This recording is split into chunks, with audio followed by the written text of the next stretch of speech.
Study IQ IAS, अब तैयारी हुई अफोर्डेबल। हेलो दोस्तों, नमस्कार। स्वागत है आप सभी का स्टडी IQ में। और क्या चाइना तैयारी कर चुका है ताइवान को इन्वेड करने के लिए?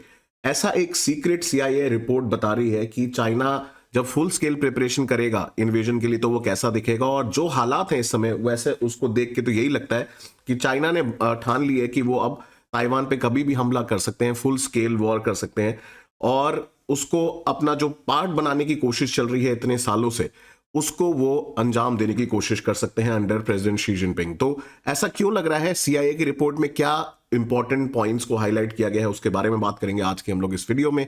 और साथ साथ समझेंगे जो कल हुआ है, चाइना ने 71 प्लेन्स के साथ साथ वॉरशिप्स को भेजा है ताइवान की टेरिटरी में, और एक तरीके से शो ऑफ स्ट्रेंथ दिखाया है चाइना ने अगेंस्ट अ US लेजिस्लेशन जो सपोर्ट करता है ताइवान को। तो उसके बारे में हम लोग बात करने वाले हैं आज के इस वीडियो में।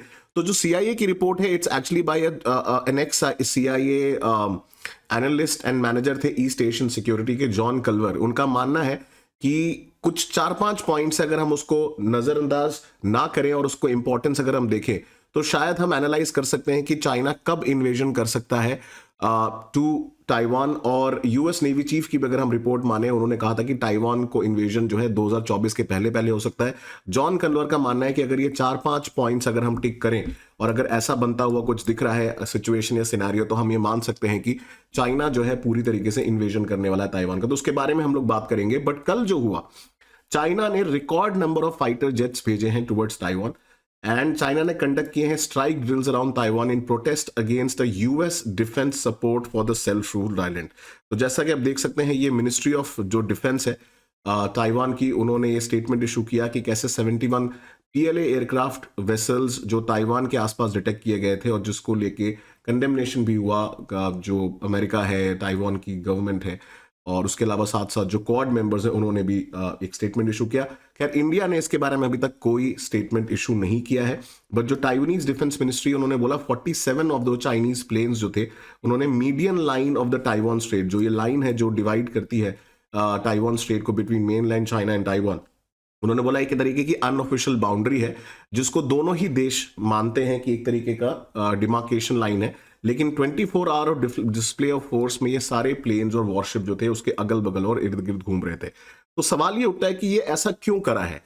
इसका सीधा सीधा जवाब जो है वो चाइना है। चाइना स्लैम कर रहा है US डिफेंस एक्ट, जो कि सपोर्ट करता है, बूस्ट करता है ताइवान के सपोर्ट सिस्टम को, और एक तरीके का पॉलिटिकल प्रोवोकेशन बोल रहा है चाइना इसको लेके। एक्चुअली क्या हुआ, 24 दिसंबर को US प्रेसिडेंट जो बाइडेन ने एक लॉ साइन किया जिसका नाम है National Defense Authorization Act for the fiscal year 2023, जिसको NDAA भी बोलते हैं, जिसमें बहुत सारे प्रोविजंस लिखे हुए हैं, जिसमें ताइवान को military support and financial support की बात की गई है, जो कि चाइना बिल्कुल बर्दाश्त नहीं कर सकता, बिकॉज चाइना ताइवान को अपनी टेरिटरी मानता है। और चाइनीज स्पोक्स पर्सन ने बोला कि जो NDAA है ये चाइना के थ्रेट और नैरेटिव को जो हाइप करने की कोशिश की जा रही है, और ये दिखाता है कि कैसे जो अमेरिका उसके एलाइज हैं ब्लेटेंटली इंटरफेयर कर रहे हैं चाइना के इंटरनल अफेयर्स में, और कम्युनिस्ट पार्टी ऑफ इंडिया जो चाइना है वो इसको डिस्क्रेडिट करता है। तो उसके बारे में हम लोग और डिटेल में बात करेंगे क्या है इस लेजिस्लेशन में, और साथ साथ हम लोग समझने की कोशिश करेंगे चाइना ताइवान की एक शॉर्ट हिस्ट्री कि क्यों ये आज के समय में एक बहुत बड़ा इशू है। और उसके पहले मैं आपको बता देना चाहता हूं कि स्टडी IQ में ईयर एंड सेल चालू हो गई, जहां पे आप live foundation batch 2024 batch 1 join कर सकते हैं मात्र 17,499 रुपए में by using code deep live. 31 दिसंबर तक ही ऑफर वैलिड है, तो फटाफट उसके पहले एनरोल कर लें। साथ साथ अगर आप प्रीलिम्स की प्रिपरेशन कर रहे हैं 2023 की, तो आपके लिए SIP प्लस प्रोग्राम बेस्ट रहेगा, बिकॉज इसमें आपको प्रिंटेड मटेरियल मिलेंगे, घर पे कुरियर किए जाएंगे along with live classes and test series. और साथ साथ अगर आप CSAT से डरते हैं तो CSAT के लिए भी लाइव क्लासेस इसमें ऑलरेडी हैं। तो फटाफट एनरोल कर लीजिए इसमें यूजिंग कोड डीप लाइव।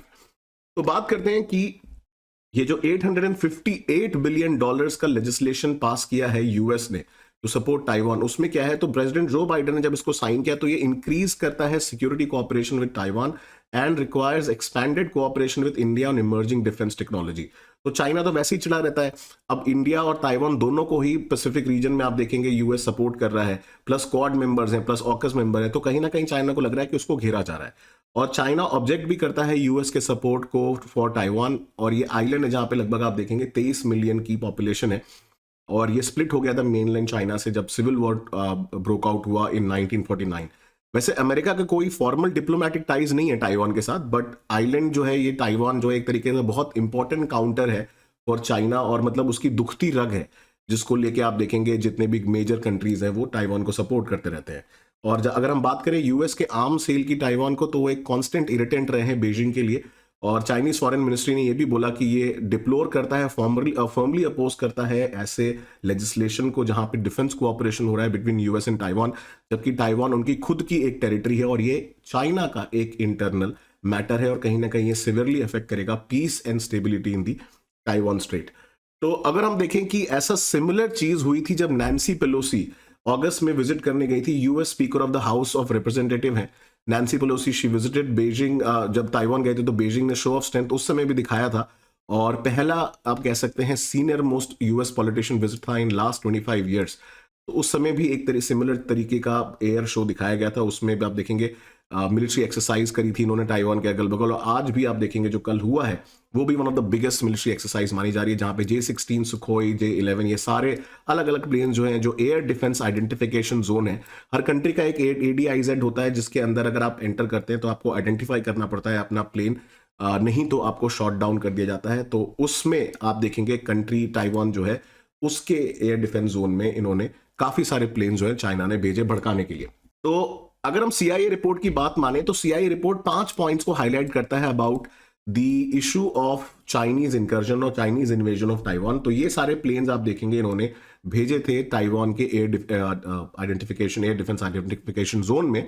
और जो CIA रिपोर्ट है वो कहती है कि Xi Jinping and Chinese communist party को पता है कि ये आउटराइट इन्वेजन सीधे सीधे नहीं हो सकता, बिकॉज ये बहुत बड़ा डॉन्टिक स्ट्रेटेजिक टास्क होगा, क्योंकि इसमें इन्हें बहुत सही तरीके से प्लानिंग करनी पड़ेगी जब यूएस कहीं और बिजी है। जैसे अभी सिचुएशन ऐसे है कि यूएस और रशिया और यूक्रेन वॉर में बिजी है, तो वो ऐसा ही समय चूज करेगा चाइना जब उसे लगता है कि यूएस और उसके एलाइज बिजी हो किसी और मैटर में, क्योंकि फिर नहीं तो इनके ऊपर फुल फ्रंटल अटैक होगा from all the US allies. Similarly जो चाइना का पॉलिटिकल गोल है since US China diplomatic normalisation in 79, ये रहा है हमेशा to preserve the possibility of कि ताइवान को पॉलिटिकली कैसे यूनिफाई किया जाए उनके मेनलैंड चाइना में, बट उसका फ्यूचर अभी क्लियर नहीं है। सिमिलरली जो चाइना की पॉलिटिकल स्ट्रैटेजी रही है यूनिफिकेशन की, वो हमेशा उसमें एक मिलिट्री कंपोनेंट तो था, लेकिन economic, informational, legal and diplomatic component भी है कि बातचीत से, इकोनॉमिक एस्पेक्ट से भी इंटीग्रेट कर सकते हैं।